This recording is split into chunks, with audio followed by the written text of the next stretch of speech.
Hello Lolo Eli, March 5. So tuwing hapon kung minsan sinisipag tayong mamasyal dito with Sadie sa munisipyo.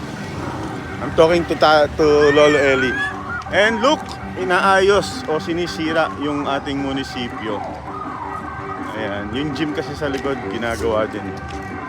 So baka doon nililipat. Ewan ko, tingnan natin, update kita. 2024, March 5.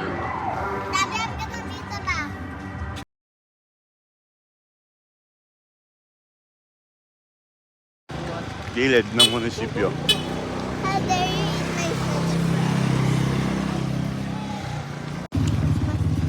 Ito, ayun o.